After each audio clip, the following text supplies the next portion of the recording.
আসসালামু আলাইকুম সবাইকে। যারা দীর্ঘ বিরতির পর আজকে লাইভে এসেছি, বেশ কিছু বিষয় আমার কাছে মনে হয়েছে আপনাদের প্রতি আমার জবাবদিহিতা রয়েছে এবং সেই দায়বদ্ধতা থেকে আমার কাছে মনে হয়েছে সেই জিনিসগুলো আপনাদেরকে পরিষ্কার করা উচিত, যাতে করে আপনাদের যে সংশয়গুলো তৈরি হয়েছে, অনেকগুলো জিজ্ঞাসা তৈরি হয়েছে, অনেকগুলো প্রশ্ন আপনাদের তৈরি হয়েছে, সেই বিষয়গুলো যেন আমরা পরিষ্কার করতে পারি। সেই জায়গা থেকে আজকের এই লাইভে আসা। তো আপনারা যারা আমাদেরকে পার্লামেন্টে দেখছেন, আমরা পার্লামেন্টে বিরোধী দল হিসেবে আপনাদের প্রতিনিধিত্ব আমরা করছি। আপনারা দেখেছেন গত সপ্তাহটা অনেকটা ইভেন্টফুল একটা উইক। সেই উইকে আপনারা দেখেছেন সংসদ থেকে বিরোধী দলের ওয়াকআউট, আপনারা দেখেছেন সংসদে, আপনারা দেখেছেন সংশোধনী বিতর্ক, সেখানে সংবিধান সংশোধনী বিতর্ক সেখানে হয়েছে। আপনারা দেখেছেন সেখানে বিভিন্ন এমপিরা বিভিন্ন সংস্কার নিয়ে সেখানে তারা তাদের আর্গুমেন্টগুলো সেখানে প্লেস করেছে। আপনারা দেখেছেন সেখানে অনেকগুলো অর্ডিন্যান্স সেখানে বিলে পরিণত করা হয়েছে, আইনে রূপান্তর করা হয়েছে। অনেকগুলো বিলকে সেখানে সংশোধনী আকারে সংসদে উত্থাপন করা হয়েছে। কিছু কিছু বিলকে সংসদ থেকে বাতিল করে দেওয়া হয়েছে, সংসদে উপস্থাপনই করা হয় নাই। তো সেই জায়গা থেকে আমার কাছে মনে হয়েছে আপনারা অনেকগুলো এক্সপ্লেনেশন ডিজার্ভ করেন। আপনারা যারা আমাদেরকে ভোট দিয়েছেন, আপনারা যারা চেয়েছেন আমরা যেন সংসদে যাই, আপনাদের প্রতিনিধিত্ব আমরা করি, আপনাদের প্রতিনিধিত্বের জায়গা থেকে আপনারা অনেক জায়গায় আশাহত হয়েছেন, অনেক জায়গায় আপনারা আশা পেয়েছেন। সার্বিক বিষয়গুলো নিয়ে মনে হয়েছে যে আপনারা আমাদের কাছ থেকে কিছু এক্সপ্লেনেশন ডিজার্ভ করেন। সেই জায়গা থেকে চলেন, আমরা অনেকগুলো প্রশ্ন আছে, আমরা কেন বারবার ওয়াকআউট করেছি, বিরোধী দল কেন বারবার ওয়াকআউট করেছে, এটা আপনাদের একটা বড় ধরনের একটা প্রশ্ন। কেন আমরা সংসদে কথা বলি না, কেন অন্যান্য ট্রেজারি বেঞ্চের মন্ত্রীরা কথা বলার পরে আমরা কেন সেগুলোর বিরোধিতা আমরা করি না সংসদে দাঁড়িয়ে, সেটা আপনারা আমাদের কাছ থেকে জানতে চেয়েছেন। তৃতীয়ত, অর্ডিন্যান্সগুলো যেগুলো বাতিল করে দেওয়া হয়েছে, মূলত সেই অর্ডিন্যান্সগুলোতে কি ছিল সেটি আপনারা, আমার কাছে মনে হয় সেগুলো আপনারা ডিজার্ভ করেন আমাদের কাছ থেকে জানার জন্য। আমরা 3 নম্বর প্রশ্ন থেকে আসি যে অর্ডিন্যান্সগুলোতে মূলত আসলে কি ছিল। প্রথমে আসেন, আমরা শুরু করব যে অর্ডিন্যান্সটা নিয়ে, সেটা হচ্ছে জাতীয় যে পুলিশ কমিশনটা ছিল, পুলিশ কমিশনটা নিয়ে আমরা শুরু করি। দেখেন, এই সংসদে আমার কাছে মনে হয়েছে যেই কমিশনগুলোর সবচেয়ে বেশি দরকার ছিল তার মধ্যে অন্যতম একটা দরকারি একটা কমিশন ছিল পুলিশ সংস্কার কমিশন। দুঃখজনক বিষয় হচ্ছে এই কমিশনটা সংসদে উঠানোই হয় নাই, এই যে অর্ডিন্যান্সটা সংসদে উঠানোই হয় নাই। অর্থাৎ এটা আলোচনার জন্য এটার প্রয়োজন আছে কিনা, বা এটা কতটা প্রয়োজন, জনগণের জন্য কতটা প্রয়োজন, এটা নিয়ে আলোচনা করার জন্য সংসদে উঠানোই হয় নাই। মানে পুলিশ এই অভ্যুত্থানের অন্যতম একটা স্টেক হোল্ডার, তাদের রোল কি ছিল সেটা নিয়ে আমাদের পরবর্তীতে কথাবার্তা আছে, কিন্তু অন্যতম একটা স্টেক হোল্ডার। আমরা পরবর্তী রাষ্ট্র ব্যবস্থাটা যদি জনবান্ধব করতে চাই, তাহলে পুলিশের স্বাধীনতা না, পুলিশের সুরক্ষাটা আমাদের প্রয়োজন ছিল। কিন্তু দুঃখজনক বিষয় হচ্ছে সেটা নিয়ে এই সংসদে কোনো ধরনের কথা সরকারি দল বলতে দেয়নি। সরকারি দল এই অর্ডিন্যান্সটাকে জাস্ট ল্যাপস করে দিয়েছে। এবার আসেন এই সংস্কার কমিশনে কি ছিল আমাদের। আপনি যদি মনে করে দেখেন তো, আবু সাইদ হত্যা মামলার যে রায়টা হয়েছে, যেই এএসআই ছিল উনি কিন্তু বারবার করে বলছিলেন যে আমার কোনো দোষ নাই, সরকার আমাকে নির্দেশ দিয়েছে, আমি সেই নির্দেশ অনুযায়ী গুলি করেছি। ঠিক সেটাই, পুলিশকে নির্দেশ দেওয়া হয়, সেই নির্দেশকে লফুল নাকি আনলফুল সেটাকে অ্যাসেস করা কিন্তু পুলিশের পক্ষে সেটা সম্ভব হয়ে ওঠে না। তো আমাদের যে পুলিশটা গড়ে উঠেছে, এই পুলিশ সম্পর্কে আমাদের যে ধারণা, সেই ধারণাটা কি, সে পুলিশ হচ্ছে খারাপ, পুলিশ ঘুষ খায়, পুলিশ হচ্ছে দুর্নীতিগ্রস্ত, পুলিশ হচ্ছে চাঁদাবাজ, পুলিশের জমি দখল করে, মানুষের সম্পদ দখল করে বাসা থেকে উঠাই নিয়ে যায়। অর্থাৎ জনগণ এবং পুলিশের সম্পর্কটা এরকম বিরোধের একটা সম্পর্ক। জনগণের বিরুদ্ধে পুলিশের যে একটা চিত্র আবহমান কাল থেকে প্রতিষ্ঠিত করা হয়েছে, এটা আসলে রাষ্ট্রের জন্য কোনো সুখকর নয়। পুলিশ কিন্তু জনগণের বিরুদ্ধে থাকার কথা ছিল না। পুলিশকে যেভাবে ঘুষখোর হিসেবে উপস্থাপন করা হয়েছে, রাষ্ট্র যেভাবে পুলিশকে হাতিয়ার বানিয়েছে দমন পীড়নের, সরকার যেভাবে দমন পীড়নের হাতিয়ার বানিয়েছে পুলিশকে, এটা হওয়ার কথা ছিল না। সেজন্য এই অভ্যুত্থানের পরে আমরা চেয়েছিলাম যে পুলিশকে একটা গুণগত সংস্কার হোক। কিভাবে গুণগত পুলিশের এই সংস্কারটা হোক, সেটা হচ্ছে আমরা চেয়েছিলাম পুলিশের যে একটা অভিযোগ আছে, আপনি দেখেন পুলিশের বর্তমান পরিস্থিতি, পুলিশ হচ্ছে, আমি ব্যক্তিগতভাবে মনে করি রাষ্ট্রের সবচেয়ে নিরীহ যদি রাষ্ট্রের কোনো অঙ্গ সংস্থা থাকে সেটা হচ্ছে পুলিশ। পুলিশকে মারতে বললে মারে, ছাড়তে বললে ছাড়ে, ধরতে বললে ধরে। পুলিশের এর বাইরে কিন্তু কিছু করার নাই। পুলিশকে যেই তার ঊর্ধ্বতন কর্মকর্তা যেই অর্ডার দেয়, সেটা লফুল হোক আর আনলফুল হোক, পুলিশ কিন্তু এটাকে বাস্তবায়ন করতে হয়। সেই জায়গা থেকে আমরা চেয়েছিলাম যে, এবং পুলিশের কিছু সমস্যা আছে। যেমন পুলিশের 1 নম্বর সমস্যা হচ্ছে পুলিশ সারাদিন ডিউটি করতে হয়, মানে অলমোস্ট 24/7 ডিউটি করতে হয়, তাকে ওভারটাইম দেওয়া হয় না। পুলিশ, আপনি যদি রাজারবাগ পুলিশ লাইনগুলোতে যান বা বাংলাদেশের থানাগুলোতে যান, আপনি গিয়ে দেখবেন পুলিশ যে ধরনের হচ্ছে অমানবিক জীবনযাপন করে, মানে পুলিশের যে অমানবিক জীবনযাপন, এটা মানে যেটা আনইমাজিনেবল, এই একটা অমানবিক জীবনের মধ্যে থেকে, এবং তার যে বেতন কাঠামো আছে সেটা নিয়ে কথা নাই বলি, তাকে ওভারটাইম দেওয়া হয় না, তাকে অলওয়েজ সিনিয়রদের যে অর্ডার, এটা আনলফুল হইলেও তাকে এটা বাস্তবায়ন করতে হয়, এবং তাকে এটা বাস্তবায়ন যদি না করে তাহলে তার পদায়ন, তার পদোন্নতি, তার হচ্ছে ট্রান্সফার, এই সবগুলোকে হচ্ছে আটকে দেওয়া হয়, সবগুলোকে আটকে দেওয়া হয়। এবং দুঃখজনক বিষয় হচ্ছে, পুলিশ যদি সরকারের কোনো ইচ্ছার বাইরে যায়, অন্যায্যভাবে সরকার একটা অন্যায্য একটা অর্ডার করছে, এটার বাইরে যদি পুলিশ যায়, তার চাকরি অলমোস্ট ইম্পসিবল হয়ে ওঠে। এখন দেখেন, পুলিশের এই যে ক্ষোভ, পুলিশের প্রতি যে এইসব অন্যায্য অবিচার করা হচ্ছে, তার পোস্টিং, প্রমোশন, পদোন্নতি সবগুলো রাজনৈতিক ইচ্ছার উপরে নির্ভর করা হচ্ছে। বাংলাদেশে পুলিশ যারা সরকারের যত বেশি পদলেহন করে, যারা সরকারের সবচেয়ে বেশি কাছাকাছি থাকে, যারা সরকারি দলকে সবসময় হচ্ছে পৃষ্ঠপোষকতা করে, তারা ভালো পোস্টিং পায়, তারা ভালো প্রমোশন পায়। সেজন্য সরকারের লিগেল অর্ডার করুক অথবা আনলিগেল অর্ডার করুক, এই কারণে পুলিশরা সবসময় চায় সরকারের মনোরঞ্জনের মধ্য দিয়ে ব্যস্ত থাকতে। এখন এই যে পুলিশের যত অভাব, পুলিশের যত প্রত্যাশা, পুলিশের যত চাওয়া পাওয়া, পুলিশের যত ক্ষোভ, এগুলা নিরসনের জন্য এই গভর্নমেন্ট একটা কাজ করেছিল, মানে ইন্টারিম গভর্নমেন্ট, সেটা ছিল পুলিশ গ্রিভিয়েন্স রিএড্রেস প্রোগ্রাম হাতে নিয়েছিল। অর্থাৎ পুলিশের ক্ষোভ নিরসন করা এবং ন্যায্যতার ভিত্তিতে পুলিশের যে প্রয়োজনগুলো সেগুলোকে নিশ্চিত করার জন্য পুলিশ গ্রিভিয়েন্স রিএড্রেস প্রোগ্রাম হাতে নিয়েছিল এই সংস্কার কমিশনে। অথচ বিএনপি সরকার সেটাকে বাতিল করে দিয়েছে। ভাই, একটা জিনিস বুঝেন আপনারা, পুলিশ তো একটা ডিসিপ্লিনারি ফোর্স, তার প্রয়োজন, প্রত্যাশা, চাওয়া পাওয়া, সেগুলোর জন্য তো পুলিশ হচ্ছে আন্দোলন করতে পারবে না, কোথাও গিয়ে স্মারকলিপি দিতে পারবে না। তাকে যদি আপনি একটা হিলিং একটা ওয়ে না দেন, একটা উইন্ডো না দেন, তাহলে তার প্রয়োজন, প্রত্যাশা সে কোথায় দিবে, মানে সেগুলো কার কাছে জানাবে? এটা জানানোর জন্য ইন্টারিম গভর্নমেন্ট যে পুলিশ সংস্কার কমিশনটা করেছিল, সেটা হচ্ছে সেখানে পুলিশের ক্ষোভটাও যেন পুলিশ জানাইতে পারে, পুলিশের অভিযোগটা যেন পুলিশ জানাইতে পারে। এবং পুলিশকে যদি কেউ আনলফুললি কোনো একটা অর্ডার করা হয়, পুলিশকে যদি কেউ হচ্ছে অন্যায্যভাবে কোনো একটা অর্ডার করা হয় যে তোমাকে গুলি করতে হবে, তোমাকে হচ্ছে কাউকে উঠাই নিয়ে আসতে হবে, তোমাকে হচ্ছে মানে বেআইনি কোনো একটা কাজ করতে হবে, পুলিশ সদস্যরাও যাতে সেটা থেকে নিষ্কৃতি পায়, সেটা যেন একটা অভিযোগ জানাইতে পারে, সেটার জন্য পুলিশ গ্রিভিয়েন্স রিএড্রেস একটা প্রোগ্রাম হাতে নেওয়া হয়েছিল, সেটাকেও বাতিল করে দেওয়া হয়েছে। 2 নম্বর হচ্ছে, জনগণের কিন্তু পুলিশের বিরুদ্ধে অনেক অভিযোগ আছে। জনগণের যে পুলিশের বিরুদ্ধে অভিযোগ আছে, সেটার জন্য সিটিজেন কমপ্লেইন, এটা হচ্ছে management committee, citizen complain management committee, এটা করা হয়েছিল, এটাকেও বাতিল করে দেওয়া হয়েছে।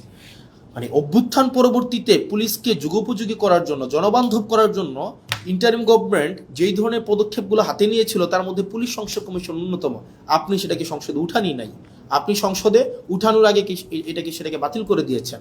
তো সেই জায়গা থেকে পুলিশের প্রতি, পুলিশকে যে রাজনীতি আবার করবে না, রাজনৈতিক হাতিয়ারে আবার পরিণত করবে না, পুলিশের যে উপরের যে পোস্টিংগুলো আছে, যেখানে প্রমোশনগুলো আছে, সেগুলোকে যে আবার রাজনীতিক করবে না, সেটার নিশ্চয়তা কিন্তু না। এবং সেটা খুবই দুঃখজনক, মানে সেটা খুবই দুঃখজনক। আপনার আমার সামনে যারা আছেন, আপনারা আমাকে শুনতে পাচ্ছেন কিনা স্পষ্ট, বা দেখতে পাচ্ছেন কিনা, আপনারা আমাকে একটু জানাবেন কাইন্ডলি যে আমাকে স্পষ্ট দেখতে পাচ্ছেন কিনা। আমি নিশ্চিত না, কারণ শুরু থেকে আমি কথা বলছি। তাহলে দেখেন, পুলিশকে আমাকে যুগোপযোগী করতে হবে, পুলিশকে জনবান্ধব করতে হবে, পুলিশকে রাষ্ট্রের লাঠিয়াল বাহিনী হিসেবে, পুলিশকে যদি আমি রাষ্ট্রের লাঠিয়াল বাহিনীতে পরিণত করি, এবং পুলিশকে যদি ছাড়তে বললে, পুলিশ আমাদেরকে মাঝে মাঝে এসে বলে যে ভাই আমাদের পরিণতি হয়েছে এটা, সরকার ছাড়তে বললে ছাড়ি, মারতে বললে মারি, ধরতে বললে ধরি, অর্থাৎ আমাদের এই তথৈবচ অবস্থা। এখন এই তথৈবচ অবস্থা থেকে মুক্তির জন্য পুলিশ শুধুমাত্র লিগ্যাল অর্ডারটা বাস্তবায়ন করবে, এবং পুলিশ সরকারের লাঠিয়াল বাহিনী হইব না, পুলিশ জনবান্ধব হবে, পুলিশ জনগণের হবে। সেটার জন্যই কিন্তু হচ্ছে সংস্কার কমিশনটা করা হয়েছিল। দুঃখজনক বিষয় হচ্ছে, এই সংস্কার কমিশন এই সরকার এটাকে ল্যাপস করে দিয়েছে, এটাকে উঠাইয়ে নেয়। তার মানে এই সরকার যে অ্যাটিটিউড, এই সরকারের যে মনোভাব পুলিশকে নিয়ে, এই সরকারের যে চাওয়া পাওয়া পুলিশকে নিয়ে, সেটা হচ্ছে এই সরকার পুলিশকে আবার একটা লাঠিয়াল বাহিনীতে পরিণত করতে চায়। কারণ সে যতই বলুক আমরা এগুলাকে বিবেচনা করব, আমরা এটাকে আরও বেশি সুন্দর করে, আরও বেশি শক্ত করে নিয়মের মধ্য দিয়ে এটাকে করব, আলটিমেটলি কিন্তু এটা করছে না, বা করবে কিনা সেটা কিন্তু আমরা আস্থা পাচ্ছি না। পরবর্তীতে যদি আরও ভালো সংস্কার কমিশন আপনি করতেন, তাহলে এই কমিশনটাকে আপনি স্বীকৃতি দিয়ে পরবর্তীতে আপনি ভালো সংস্কার কমিশন করতেন, আপনি কিন্তু সেটা করেন নাই। তার মানে পুলিশ সংস্কার কমিশনের কে বাতিল করার মধ্য দিয়ে এই সরকারের মনোভাব কি বা কোন দিকে যাচ্ছে সেটা কিন্তু আমরা বুঝতে পারি। এরপর আসেন দ্বিতীয়ত মানবাধিকার কমিশন। মানবাধিকার কমিশনের যে বিষয়টা, সেটা হচ্ছে মানবাধিকার কমিশনের সাথে আমাদের, আমি সিম্পল ভাষায় বলছি, মানবাধিকার কমিশনের সাথে আপনার তিনটা বিষয় সম্পৃক্ত। এক, মানবাধিকার কমিশনের সাথে আপনার গুম কমিশন সম্পৃক্ত। আমাকে কি স্পষ্টভাবে শুনতে পাওয়া যাচ্ছে কিনা? স্পষ্টভাবে শুনতে পাওয়া যাচ্ছে আমাকে একটু? ইয়েস। তাহলে আমার তিনটা বিষয় আপনারা দেখেন, মানবাধিকার কমিশনের সাথে আপনার তিনটা বিষয় সম্পৃক্ত। একটা হচ্ছে গুম কমিশন এবং জুলাই যোদ্ধাদের যে ইন্ডিমনিটি দেওয়া হয়েছিল সেই কমিশনটা। আমি সিম্পল ভাষায় বলি মানবাধিকার কমিশনটা কি ছিল। মানবাধিকার কমিশনে এখানে বলা হয়েছিল যে মানবাধিকার কমিশনের যেই যারা সিলেকশন করবেন, এই সিলেকশন কমিটিতে কিছু আপনার মডিফিকেশন করা হয়েছিল, এবং এবং এই মানবাধিকার কমিশন যেটা 2026 মানে জাতীয় মানবাধিকার কমিশন অর্ডিন্যান্স, যেটা 2025-এর যে অর্ডিন্যান্সটা, 26-এর যে অর্ডিন্যান্সটা, এই অর্ডিন্যান্সে ছিল যে রাষ্ট্রের যেই সংস্থাগুলো, আপনি গুমের সাথে কারা জড়িত, গুমের সাথে নর্মালি জড়িত হচ্ছে রাষ্ট্রের যে বাহিনীগুলো, সরকার জড়িত থাকে, সরকারের যে বাহিনীগুলো জড়িত থাকে। মানবাধিকার কমিশন যদি চায় এই বাহিনীগুলোর বিরুদ্ধে তারা নিজেরাই হচ্ছে ইনভেস্টিগেট করতে পারবে। দুঃখজনকভাবে বিষয় হচ্ছে আপনার 2009 সালের মানবাধিকার কমিশনে যেটা হচ্ছে, সেখানে মানবাধিকার কমিশনের এই এখতিয়ার নাই। 2000 আপনি এই ইন্টারিম গভর্নমেন্ট যে মানবাধিকার কমিশন অধ্যাদেশ করেছেন সেটাকে বাতিল করে দিয়ে আপনি 2009 সালের মানবাধিকার কমিশন আবার আইনে নিয়ে গেলেন। 2009 সালের যে মানবাধিকার কমিশন আইন, এটা হচ্ছে নখদন্তহীন একটা আইন। এই আইনের কোনো ধরনের হচ্ছে, এই আইনটা শুধুমাত্র খাতা কলমে আছে, এটার কোনো বাস্তবায়ন নাই, এবং এটা সরকারের একটা দপ্তর। আপনি এটাকে মিনিস্ট্রির আন্ডারে নিয়ে আসলেন। মানবাধিকার কমিশনটাকে আপনি একটা মন্ত্রণালয়ের অধীনে নিয়ে আসলেন। মন্ত্রণালয়ের অধীনে কি যুক্তিতে নিয়ে আসলেন? মন্ত্রণালয়ের অধীনে নিয়ে আসলেন যদি মানবাধিকার কমিশনকে আমরা স্বতন্ত্র করে দেই, তাহলে এই মানবাধিকার কমিশন প্রপারলি ফাংশন করতে, এইটার জবাবদিহিতা নাকি আপনি নিশ্চিত করতে পারবেন না। ভাই, এই সরকারে অনেকগুলো অর্গানাইজেশন আছে যারা ইন্ডিপেন্ডেন্টলি ফাংশন করে। সিইসি ইন্ডিপেন্ডেন্টলি ফাংশন করে, সিজিএস ইন্ডিপেন্ডেন্টলি ফাংশন করে, এখানে হচ্ছে পিএসসি ইন্ডিপেন্ডেন্টলি ফাংশন করে। ঠিক একইভাবে মানবাধিকার কমিশন ইন্ডিপেন্ডেন্টলি ফাংশন করতো, কিন্তু আপনি যেটা করলেন সেটা হচ্ছে মানবাধিকার কমিশনকে একটা মন্ত্রণালয়ের অধীনে নিয়ে আসলেন। এখন মানবাধিকার কমিশন যদি কারো বিরুদ্ধে কোনো ইনভেস্টিগেট করে, তখন মন্ত্রণালয়ের অনুমতি লাগবে। এখন স্বরাষ্ট্রমন্ত্রীর অনুমতি নিয়ে আপনি জাস্ট চিন্তা করেন, আপনি আসাদুজ্জামান খান কামালের অনুমতি নিয়ে আপনি পুলিশের বিরুদ্ধে আপনি ইনভেস্টিগেট করবেন, এবং যারা গুমের সাথে জড়িত, যারা নিপীড়নের সাথে জড়িত, আপনি তাদের অনুমতি নিচ্ছেন যে আমাকে কি দয়া করে অনুমতি দিবেন, আমি কি আপনাদের বিরুদ্ধে আমি একটা তদন্ত কাজ পরিচালনা করতে পারি।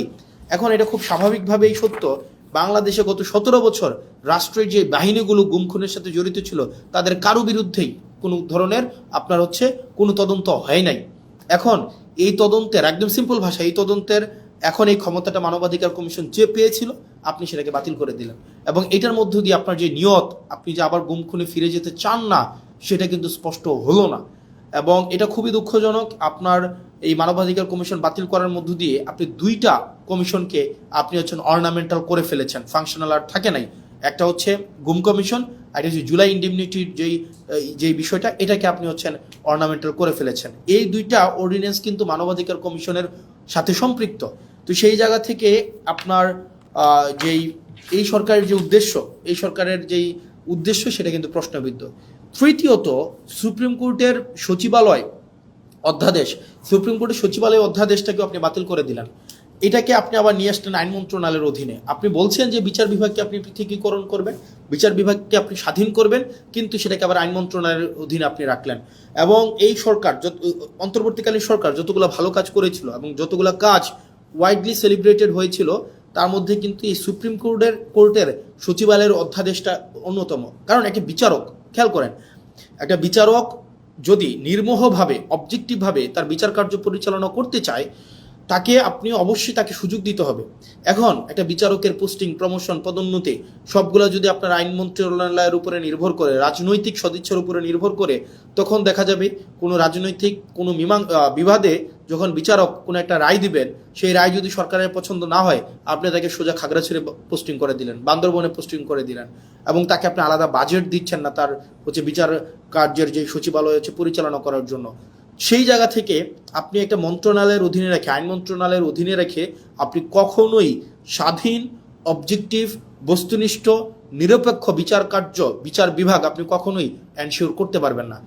সেই জন্য অন্তর্বর্তীকালীন সরকার এই বিচার বিভাগকে পৃথকীকরণ করেছিল, বিচার বিভাগকে এম্পাওয়ার করেছিল, এবং বিচার বিভাগ যেন সে তার নিজস্ব সচিবালয়ের মধ্য দিয়ে তার কার্যক্রম পরিচালনা করতে পারে সেটার ব্যবস্থা নিয়েছিল। কিন্তু বিএনপি এসে কী করলো, সেটাকেও বাতিল করে দিল।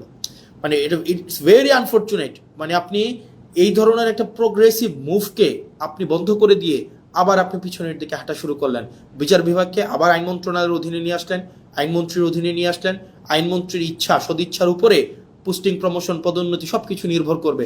আইনমন্ত্রী সংসদে দাঁড়িয়ে খুব সুন্দর করে বললেন যে উনার নাকি এই ধরনের ক্ষমতা নাই। মাননীয় আইনমন্ত্রী, আপনি যতই সুন্দর করে বলেন না কেন আপনার এই ক্ষমতা নাই, কিন্তু এই জিনিসগুলো, পোস্টিং, পদোন্নতি, এই বিষয়গুলো কিন্তু আপনার ইচ্ছাতেই হয়ে থাকে, আইনমন্ত্রীর ইচ্ছাতেই হয়ে থাকে, এবং এটা হচ্ছে রেওয়াজ। আপনারা আমাদেরকে রেওয়াজ এবং নিয়মের বারবার যেই ধরনের লিস্ট, বারবার যেই ধরনের আপনারা আমাদেরকে সবক দেন, এই সবকের সেটা অংশ। এবং এটার মধ্য দিয়ে আবার আইন বিভাগকে রাজনীতিকরণ করা, বিচার বিভাগকে আবার রাজনীতিকরণ করা হইলো। আবার সেখানে জাস্টিস মানিকের মতো আমরা বিচারক পাইতে যাচ্ছি, আবার ওবায়দুল হকের মতো আমরা বিচারক পাইতে যাচ্ছি, যেখানে আপনার রাজনৈতিক সদিচ্ছার উপরে বিচার কার্য পরিচালনা করা হবে, এবং সেটি আমাদের জন্য খুবই দুঃখজনক, এবং সেটা রাষ্ট্রের জন্য একটা ব্যাকওয়ার্ড মুভ। তারপর পরবর্তীতে যেই কমিশনটাকে, যেই সরকারি মুভকে বা আমাদের অগ্রগতিকে একদম নষ্ট করে দেওয়া হয়েছে, সেটা আমাদের পরবর্তীতে স্থানীয় সরকার রিলেটেড অর্ডিন্যান্স ছিল। অর্থাৎ আগে এই ইন্টারিম গভর্নমেন্ট আসার পরে ওনারা একটা কাজ করেছিলেন, সেটা যে বিশেষ পরিস্থিতিতে, যেহেতু আপনারা জানেন যে বিগত 3-4টা নির্বাচন, সেই নির্বাচনগুলো স্থানীয় সরকারে সেগুলো স্বচ্ছ, নিরপেক্ষ, বস্তুনিষ্ঠ নির্বাচন হয় নাই, অংশগ্রহণমূলক নির্বাচন হয় নাই। একপাক্ষিকভাবে সেই নির্বাচনগুলোতে আওয়ামী লীগের কর্তা ব্যক্তিরাই সেখানে নির্বাচিত হয়ে স্থানীয় সরকারগুলোকে দখল করেছিল, মেম্বার, চেয়ারম্যান, মেয়র, কাউন্সিলর। এই কারণে অভ্যুত্থান পরবর্তী সময়ে আপনার ইন্টারিম গভর্নমেন্ট এসে তাদেরকে সরিয়ে দিয়ে আপনার এখানে একটা বিশেষ পরিস্থিতিতে একটা অর্ডিন্যান্স করে যে এই স্থানীয় সরকারের নির্বাচিতদেরকে চাইলে সরকার বাদ দিতে পারে, এটা বিশেষ পরিস্থিতিতে। এখন অভ্যুত্থান পরবর্তীতে একটা বিশেষ পরিস্থিতিতে একটা অর্ডিন্যান্স আপনি স্থানীয় সরকারের তাদেরকে বাতিল করে দেওয়ার জন্য আপনি করলেন, কিন্তু আপনি বিএনপি, আপনি নির্বাচিত সরকার এসে এই অর্ডিন্যান্সটাকে আপনি আইনে পরিণত করলেন। কিভাবে আইনে পরিণত করলেন? আপনি এখন এই গভর্নমেন্ট, এটার ফলাফলটা কি হয়েছে? এটার ফলাফলটা হয়েছে, এখন ধরে একটা নির্বাচনের মধ্য দিয়ে কেউ চেয়ারম্যান হলো, কেউ মেয়র হলো, কেউ কাউন্সিলর হলো। এখন বর্তমানে যে আইনে আছে, সরকার চাইলে বিশেষ পরিস্থিতিতে কাউন্সিলরকে বাতিল করে দিতে পারবে, মেয়রকে বাতিল করে দিতে পারবে, উপজেলা চেয়ারম্যানকে বাতিল করে দিতে পারবে। অর্থাৎ একটা নির্বাচিত একটা অংশকে সরকার চাইলে বাতিল করে দিতে পারবে, সরকারের কাছে যদি মনে হয় সে ইনঅ্যাপ্রোপ্রিয়েট। তার মানে এই পুরা স্থানীয় সরকার ব্যবস্থাকে সরকারিকরণ করা হইলো, দলীয়করণ করা হইলো। আপনি নির্বাচিত হয়ে আসেন, সমস্যা নাই, আপনি যখনই সরকারের বিরুদ্ধে কোনো অবস্থান নেবেন, আপনাকে চাইলে সরকার বাদ দিয়ে দিতে পারবে। এই ধরনের একটা কালো আইন এই সংসদে পাশ করা হয়েছে, এই ধরনের কালো আইন। তার মানে মানবাধিকার কমিশন, পুলিশ সংস্কার কমিশন, গুম কমিশন, সুপ্রিম কোর্টের সচিবালয় অধ্যাদেশ, স্থানীয় সরকার রিলেটেড যে বিষয়গুলো রয়েছে, এইখানে বিএনপি যে অবস্থানটা নিয়েছে, এই অবস্থানটা জনগণের বিরুদ্ধে একটা অবস্থান, গণতন্ত্রের বিরুদ্ধে একটা অবস্থান, মানুষের জন আকাঙ্ক্ষার বিরুদ্ধে একটা অবস্থান। এখন আপনারা আমাকে প্রশ্ন করতে পারেন যে ভাই, সংসদে তো দেখি শুধুমাত্র আপনাদের আইনমন্ত্রী সালাউদ্দিন সাহেবই কথা বলেন, সংসদে দেখি আসাদুজ্জামান সাহেব আইনের ব্যাখ্যা দেন 40-45 মিনিট ধরে, সালাউদ্দিন সাহেব আমরা দেখি সেখানে 50 মিনিট ধরে কথা বলেন, আপনারা কেন কথা বলেন না? এখানে যে বিষয়টা আমাদেরকে এই সংসদে কথা বলতে দেওয়া হয় না। আমি একটা এক্সাম্পল দিই, যেমন আপনার সালাউদ্দিন সাহেব আমাদের স্বরাষ্ট্রমন্ত্রী উনি যখনই দাঁড়ান, উনি যেহেতু ট্রেজারি বেঞ্চের উনি মেম্বার, ট্রেজারি বেঞ্চের উনি, অর্থাৎ উনি এবং উনি হচ্ছেন স্বরাষ্ট্রমন্ত্রী, উনি যখনই দাঁড়ান যেই বিষয়ে ধরেন, যেমন মানবাধিকার কমিশন বিষয়ে আমাকে সময় দেওয়া হয়েছিল মাত্র কত, আমাকে সময় দেওয়া হয়েছিল 2 মিনিট, আমাকে সময় দেওয়া হয়েছিল মাত্র 2 মিনিট, মাত্র 2 মিনিট। আর এই বিষয়ে সালাউদ্দিন সাহেব 40 মিনিট কথা বলেছেন, 40 মিনিট। আমাদের সুপ্রিম কোর্টের সচিবালয়ের বিষয়ে আপনার 8 মিনিট কথা বলেছেন আপনার আক্তার ভাই, আসাদুজ্জামান সাহেব কথা বলেছেন অলমোস্ট 40 মিনিট। তাহলে ঘটনাটা কি দাঁড়ায়? ঘটনাটা দাঁড়ায়, ধরেন কোনো একটা অর্ডিন্যান্সের পক্ষে আমি 5 মিনিট কথা বললাম, 5 মিনিট, এটার বিরুদ্ধে সালাউদ্দিন সাহেব 40 মিনিট কথা বললেন, 40 মিনিট, আপনি 40 মিনিট। এই 40 মিনিটে উনি যদি কোনো অযৌক্তিক কথাও বলেন, সেটাকে যখন আমি আবার দাঁড়াবো যে ওনার অযৌক্তিক কথাগুলোকে খণ্ডন করার জন্য, আমাদেরকে সেখানে কোনো অ্যালাউ করা হয় না। তার মানে আপনি সময় পাচ্ছেন 5 মিনিট আর সালাউদ্দিন সাহেব সময় পাচ্ছেন 40 মিনিট। আপনার কাছে উনার কথাটাই হচ্ছে কি, উনি উনার মতো করে মনের মাধুরী মিশিয়ে, মেটাফোর দিয়ে, উনি হচ্ছে ইতিহাস টেনে, উনি উনার নিজের ব্যক্তিগত অভিজ্ঞতা, দর্শন সবগুলাকে উনি হচ্ছেন সংমিশ্রণ করে উনার মনের মাধুরী মিশিয়ে উনি কথা বলতে পারেন। এবং সেই জায়গা থেকে আমাদেরকে সময় দেওয়া হয় 2 মিনিট, এবং রিকোয়েস্ট করে সময় নেওয়া হয় 1 মিনিট, এবং যখনই আবার সময় চাওয়া হয় তখন আমাদেরকে বলা হয় this is not Shahbag square, it's parliament, which is very unfortunate. কারণ আপনি একই টপিকে আপনার মানবাধিকার কমিশনের বিলের উপরে সালাউদ্দিন সাহেব কথা বলবেন 45 মিনিট, আর সেখানে আমাকে কথা বলতে দিচ্ছেন আপনি 2 মিনিট, আপনি আমাকে 2 মিনিট কথা বলতে দিচ্ছেন। মানে এটা খুবই আনজাস্টিফাইড। যখন এটারই বিরোধিতা আমরা করেছিলাম, যখন এটাই চেয়েছিলাম যে এটার বিরোধিতা হচ্ছে, তখনই হচ্ছে আমাকে বলা হইলো যে this is not Shahbag square, it's parliament. এবং বিএনপি এক ধরনের 2টা কাজে জুচ্চুরি করেছে, জুচ্চুরি মানে সিম্পল জুচ্চুরি করা। জুচ্চুরি করা কি? জুচ্চুরি হচ্ছে ওনারা দিনের আলোতে প্রতারণা করেছে। যেমন জুলাই জাদুঘর একটা অধ্যাদেশ ছিল, এই অধ্যাদেশটা কথা ছিল এটাকে অপরিবর্তিতভাবে সংসদে আইন আকারে পাশ করা হবে। উনারা কি করলেন? উনারা একদম সংসদ শুরু হওয়ার সময়, সংসদ একদম বিলটা পাশ করার 5 মিনিট আগে উনারা এটাকে সংশোধনী আকারে উপস্থাপন করে উনারাকে বিলটাকে পাশ করায় নিলেন, যেটা কোনো এটাকে একটা কমিটমেন্ট ব্রিচ করা হয়েছে। এটা কথা ছিল না, কথা ছিল এটা অ্যাজ ইট ইজ পাশ করাবে। এখন আপনি আমাকে বলতে পারেন তাহলে আপনারা প্রতিবাদ করলেন না? আমরা অবশ্যই প্রতিবাদ করেছি, এবং আপনারা যদি দেখে থাকেন তাদের যেহেতু মেজরিটি 2/3, তারা এখন কাউকে আর তোয়াক্কা করার প্রয়োজন মনে করে না। তাদের কথা হচ্ছে আপনারা পার্লামেন্টে থাকলে থাকবেন, না থাকলে নাই, আমার যে আইনটা আমি যেভাবে ইচ্ছা আমি করব, এবং যেভাবে ইচ্ছা আমি সেটাকে পাশ করব। এবং ওনারা আরো কয়েকটা জায়গায় ওনারা আমাদের সাথে প্রতারণা করে যাচ্ছেন, বাংলাদেশের সাথে প্রতারণা করে যাচ্ছেন। যেমন কথা ছিল প্রত্যেকটা আইন, পূর্ণাঙ্গ আইন অন্তত 3 দিন আগে সবার কাছে ওনারা হচ্ছে পূর্ণাঙ্গ বিলটা ওনারা হাতে দিবেন। ওনারা 3 দিন আগে হাতে দেন না। ওনারা যেটা করেন, ওনারা হচ্ছে বিলটা সংসদে উত্থাপনের 15 মিনিট আগে আপনাকে এতগুলো পেয়ে যায় না ধরাই দিবে 15 মিনিট আগে। এবং এই 15 মিনিট আগে আপনাকে এই পুরা বিলটার যদি আপনি একমত থাকেন বা দ্বিমত প্রকাশ করেন, এই 15 মিনিটের মধ্যে আপনাকে জানাইতে হবে। এবং এটা হচ্ছে এক ধরনের পুকুর চুরি করার মতো। এবং আপনারা দেখবেন মানবাধিকার পুলিশ সংস্কার কমিশন, এটা কিন্তু সংসদে উত্থাপনের কথা ছিল, কিন্তু ওনারা এই কমিটমেন্টটা ওনারা ব্রেক করেছেন। ওনারা অনেকগুলা কমিটমেন্ট ওনারা সিরিজ আকারে ব্রেক করেছেন। 1 নম্বরে ব্রেক করেছেন, ওনারা বলেছিলেন 98টা অধ্যাদেশ ওনারা অ্যাজ ইট ইজ পাস করবেন। এই অ্যাজ ইট ইজ 98টা কমিশন পাস করার কথা থাকলেও ওনারা সেই জায়গায় ওনারা হচ্ছেন আমাদের জাতির সাথে ওনারা প্রতারণা করেছেন, ওনারা কমিটমেন্ট ব্রেক করেছেন। দ্বিতীয়ত ওনারা বলেছিলেন খ ক্যাটাগরির 16টা সংশোধন আকারে বিলগুলো হচ্ছে সংসদে উপস্থাপন করবেন, সেখানে হচ্ছে ওনারা হচ্ছেন কমিটমেন্ট রাখেন নাই, ওনারা সংশোধিত আকারে উত্থাপন করে নাই। অনেকগুলা বিল, যে বিলগুলো মানবাধিকার কমিশন, পুলিশ সংস্কার কমিশন, তারপরে হচ্ছে আপনার গুম অধ্যাদেশ, এই বিষয়গুলো বলেছিলেন ওনারা এই সংসদে আলোচনার জন্য ওনারা হচ্ছেন নিয়ে আসবেন, সেখানেও সবগুলা বিল ওনারা নিয়ে আসেন নাই। এখন ওনারা যেহেতু মেজরিটি, ওনারা যা ইচ্ছা তা করতে পারেন। যেমন ওনারা অ্যাসালমকে গতকাল দেখলেন, মানে বাংলাদেশের জন্য আরেকটা কালো, মানে একটা দিন, কালো দিনটা ওনারা দেখেন। অ্যাসালম, আমি সংসদে প্রশ্ন করেছিলাম বাংলাদেশের শীর্ষ 20টা ঋণ খেলাপি প্রতিষ্ঠানের তালিকা দেওয়ার জন্য। তো আমির খসরু সাহেব আপনার হচ্ছে ফিনান্স মিনিস্টার, উনি 20টা ঋণ খেলাপির তালিকা আমাদেরকে দিয়েছেন, সংসদে সেটা আছেন। এই 20টার মধ্যে 9টাই হচ্ছে অ্যাসালমের প্রতিষ্ঠান। এই অ্যাসালম ইসলামী ব্যাংক থেকে 82,000 কোটি টাকা শুধু ইসলামী ব্যাংক থেকে ওনারা হচ্ছে ঋণ খেলাপি করেছে। 82,000 কোটি টাকা ইসলামী ব্যাংক থেকে নিয়ে গিয়েছে অ্যাসালম। আপনার ইন্টারিম গভর্নমেন্ট যখন আসলো, ইন্টারিম গভর্নমেন্টের আপনার হচ্ছে যিনি গভর্নর ছিলেন, এই গভর্নর কি করলেন, এই ব্যাংকগুলোকে বাঁচানোর জন্য 36,000 কোটি টাকা রিফিল করলেন, যেন এই ব্যাংকগুলা জনগণকে এই টাকাটা দিতে পারে এবং ব্যাংকগুলোকে যেন বাঁচানো যায়। 36,000 কোটি টাকা, 36,000 CR। এখন যেটা হয়েছে, গতকাল একটা ব্যাংক অর্ডার পাস করাই নিলেন মেজরিটির বড়াই দিয়ে। ব্যাংক অর্ডারে কি আছে?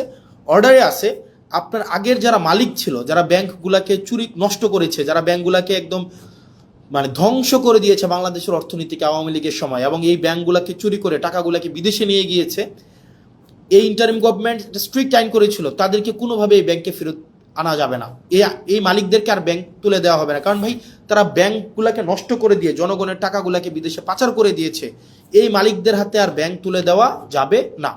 অথচ গতকাল সরকার একটা আইন করলো, সেই আইনটা হচ্ছে কি?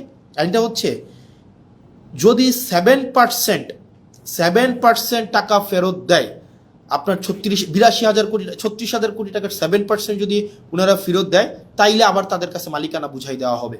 তাহলে চিন্তা করেন, তার মানে আপনি টাকা 82,000 কোটি টাকা মারলেন, এখন সরকার এই ব্যাংকগুলোকে বাঁচানোর জন্য আবার 36,000 কোটি টাকা দিল, এখন আপনি মাত্র 7% টাকা ফেরত দিয়ে, তার মানে হচ্ছে 2,500-3,000 কোটি টাকা ফেরত দিয়ে আপনি আবার মালিকানা পেয়ে যাবেন।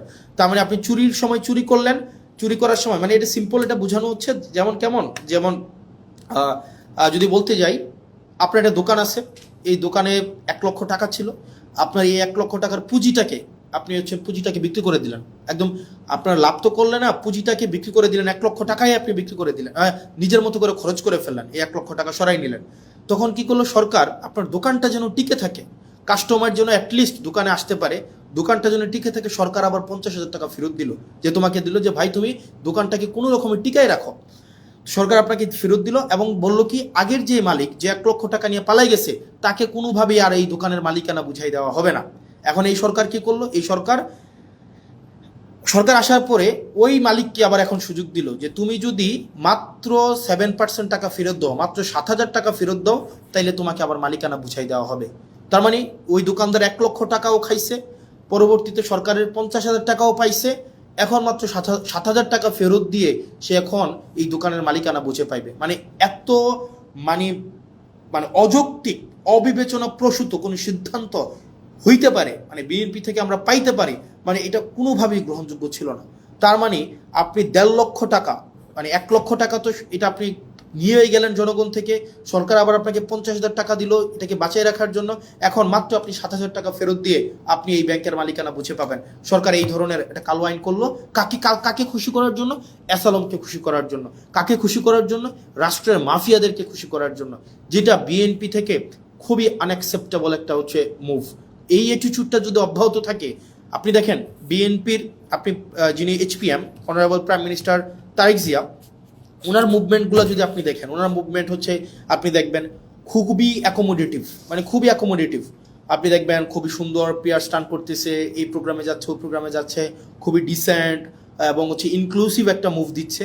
কিন্তু অ্যাক্টিভিটিগুলো যদি আপনি দেখেন, বিএনপির অ্যাক্টিভিটিগুলো লাস্ট 2 মাসে, নাম্বার 1 অ্যাক্টিভিটি বাংলাদেশ ব্যাংকে যেভাবে দখল করা হইলো, এই অ্যাক্টিভিটিটা যদি আপনার চোখে পড়ে, বিসিবিকে যেভাবে দলীয়করণ করা হইলো, স্থানীয় সরকারকে যেভাবে ধ্বংস করা হইলো, মানবাধিকার কমিশনকে যেভাবে বাতিল করে দেওয়া হইলো, পুলিশ সংস্কার কমিশনকে বাতিল করে দেওয়া হইলো, সুপ্রিম কোর্টের সচিবালয়কে বাতিল করে দেওয়া হইলো, এরপরে হচ্ছে আপনার এই ব্যাংকগুলোকে আবার দখল করার জন্য দখলবাজদেরকে যে সুযোগটা দেওয়া হইলো, এই অ্যাক্টিভিটিগুলো যদি আপনি একসাথে করেন, তাহলে আপনার কাছে যে বার্তাটা যায়, এই বার্তাটা কখনোই ইতিবাচক কোনো একটা বার্তা না। এই অ্যাক্টিভিটিগুলো যদি আমরা একসাথে যোগ করি, তাহলে যে বিএনপির চেহারাটা দাঁড়ায়, এই বিএনপির চেহারাটা যদি বেগম জিয়া বেঁচে থাকতেন, নিশ্চয়ই উনি সেটার জন্য অবশ্যই দুঃখ পাইতেন, কষ্ট পাইতেন।